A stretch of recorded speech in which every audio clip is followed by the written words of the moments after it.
everyone, welcome back to the Niche Pursuits podcast. I'm your host, Spencer Hawes from nichepursuits.com, and today it's a solo podcast. It's just going to be me behind the microphone, no co-host, no guest, and today I'm talking about Niche Site Project 4. I wanted to give an update for October. So I'm currently here typing out the monthly income report or just monthly report for Niche Site Project 4. And so I thought it would be good for me to explain that verbally via the podcast here. So I want to give a quick history of Niche Site Project 4, what happened during October and what the results were in terms of traffic and earnings, and then what my plans are going forward. So let's jump right into it.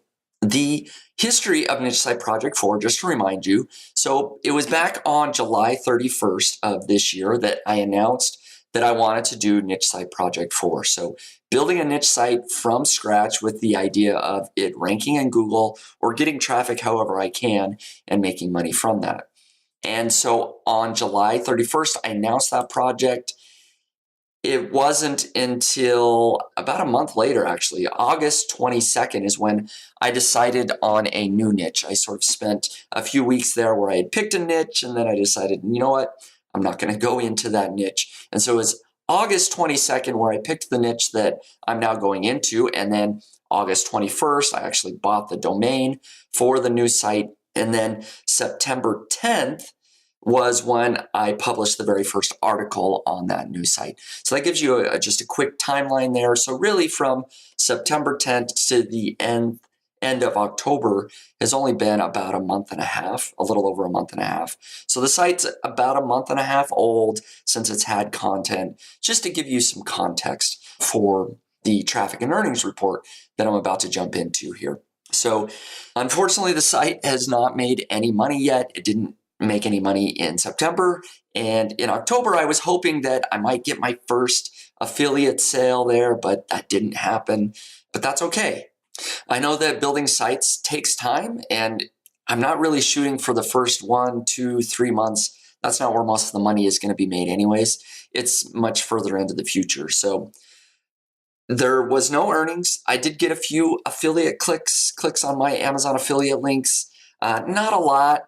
Probably most of the clicks were me testing my own links to make sure that my links were working properly. So got a few clicks there.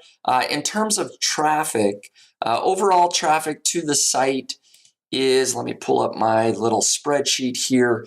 Total number of sessions in October were 342. And so how does that compare to September? About 100 more. So in September, there was 258 sessions. So that's good. It grew. However, the actual organic traffic was down. It went from 90 in September to just 69 in October. And part of that, I do believe, was in September. I did a lot of searching for my own website. And so I think that sort of skewed a lot of the results there. So for now, in October, getting some visitors from Google organic search, 69 visitors. So that's okay. Got to start somewhere. And so that's where I'm at. The number of articles published was 12 in October. So a little less than September. I came right out of the gate, did 20 articles real quick in September, 12 in October. But I've got a good process now with my authors, and I've got lots of keywords sort of in the queue ready to go. So I don't know that I'll be publishing a lot more than, say, 12 to 20 articles a month, but I'll probably be in that range pretty consistently. And now it'll be much more hands-off because I've got the process in place where the authors know how to, they've been assigned their keywords, they write them, and they can just have me check the work once it's done. So that's going pretty good there. One of the silver linings here, even though I published less content and I had less organic visitors from Google this month, was my social sessions were up from Pinterest. So in September, I had only one total visitor from a social media website. In October, that was 144. So that's where the growth took place, was in social media and definitely from Pinterest. I put a lot of effort into Pinterest, I got my account set up. I got a Canva template all set up, so it's really easy to create pins.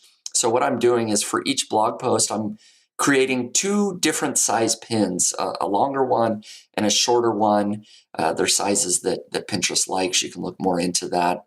So each article that's written, I create 2 pins and I publish those on Pinterest. Beyond that, I'm not doing a whole lot, doing some repinning and some scheduling on Tailwind. I can maybe talk about that more in the future if Pinterest continues to grow. But right now, it's great to see that, yes, some of my pins are gaining a little bit of traction. I mean, we're only talking about 3 or 4 visitors a day here on average. That is probably growing a little bit. It's still very, very small, but it's a trickle of traffic now that I'm seeing, and that's a great sign. What I do like about Pinterest beyond just the visitors is that I see it as a secondary link building opportunity. The links coming directly from Pinterest, I don't think are going to provide a whole lot of value there. There are no follow links. I'm not expecting that to help me get a big boost in Google or anything. But people do view my content on Pinterest, and these other website owners, they may then decide to either publish one of my pins on their website or for whatever reason, link from their website directly to my website. So I think it's a way for people to find my website that could potentially link to my website. So I like that aspect of it as well. So overall, what are my thoughts on these results? Traffic from Google really is not increased significantly yet. Traffic from Pinterest is up, but I've made no sales. I wish that I had made at least 1 or 2 sales just to get on the board.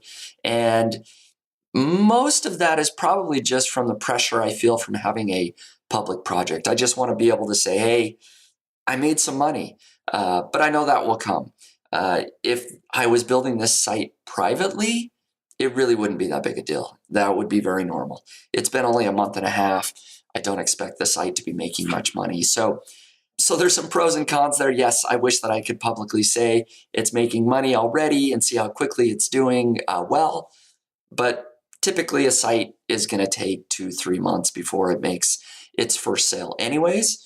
And so I'm okay with the results. I do like the signs of Pinterest. As I mentioned, there's some growth there. But I'm okay with the results. I know that it takes a lot of patience. I'm expecting to build a site that after a year or 18 months is doing really well. So that's when the exciting things are really happening. I don't just want a site that's making $200 or $300 a month or $500 a month. I want something that's $1,500, $2,000 or much more over time. And so that's what I'm shooting for. So I know that I need to have some patience. And so if you're out there building a niche site, please just be patient. Don't give up after a couple of months. It's very normal to not see a lot of traction after the first few months. Now, is there a way that I could speed up the process? Yeah, perhaps there is. If I were doing more link building, that would give my site more authority. And of course, Google ranks sites that have more authority a little bit quicker. But I know that authority will come over time. Yes, the site will get some links naturally. And I do plan on perhaps this month, in now November, doing some outreach, possible link building opportunities, finding some link building opportunities there. I'm not going to put a ton of time and effort into it, but I'm going to put a little bit and we'll see what happens. And I'll share how that goes, of course, in a future podcast and blog post. So the other thing that I did during the month of October that I think is worth discussing is I eliminated a couple of categories from my niche site. When I initially found the niche, I thought, hey, this could be a really broad, they're not necessarily broad. I mean, it was a very specific niche, but there was a lot of different subjects that I could cover within that niche. And so I created about 5 categories, and I had started writing articles, or I hired authors to write articles in all of those categories. But when I started to sit down and think about it, I thought it would be better to establish myself with topical authority in just a couple of those categories. So I actually eliminated completely 3 of those categories, and I'm now down to just 2 categories within the niche that I'm going to cover in more depth. And so I'm going to just produce lots of content in those two categories. And that may be the only categories I ever go into. Maybe in a year or two after the site's doing well, I'll venture into these other categories that I had originally thought might work well. So maybe you're wondering, what is topical authority and how do you establish that topical authority?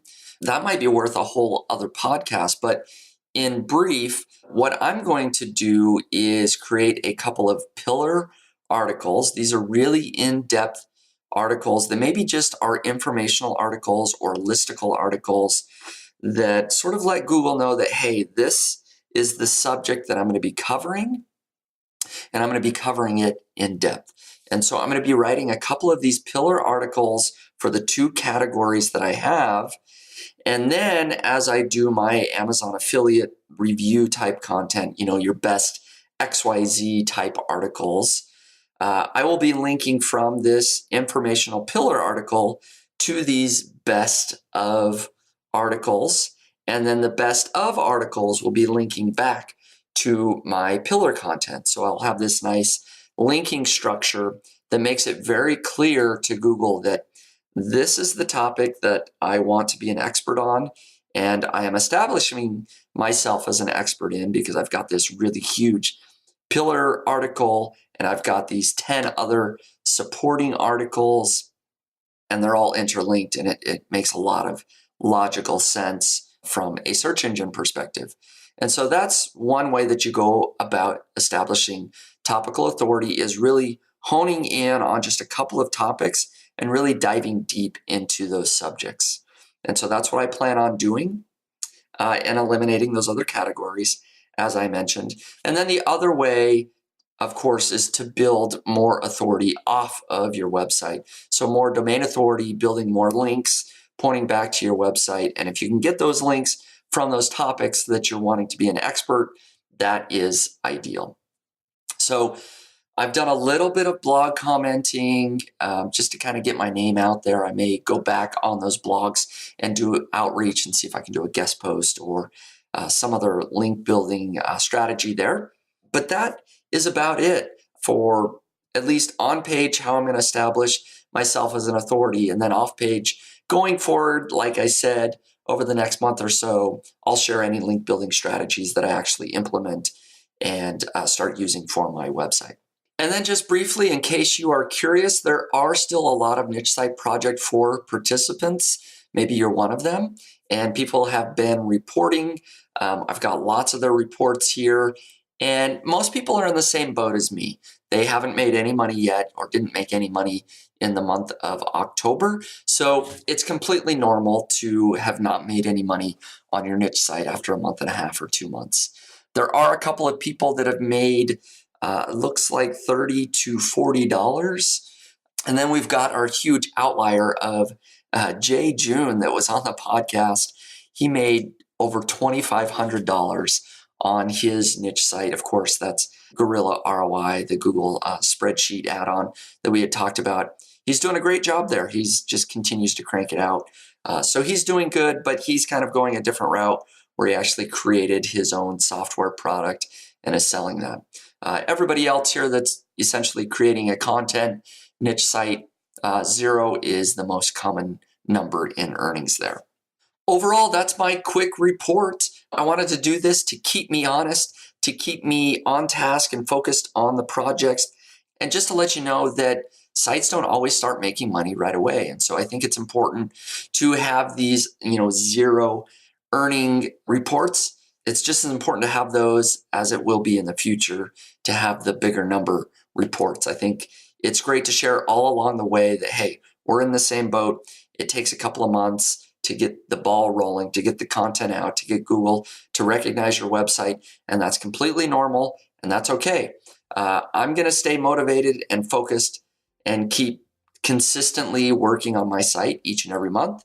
And so I think that's important for you listening. If you have your niche site, to just keep working on it month after month, you will slowly start to gain traction, and that will snowball after a few months. And hopefully we're all starting to see more results then. So That's it. I'm going to wrap up this podcast. Thanks so much for listening in. This is my quick report for October for the Niche Site Project. Best of luck building your website and in your business overall. Thanks a lot.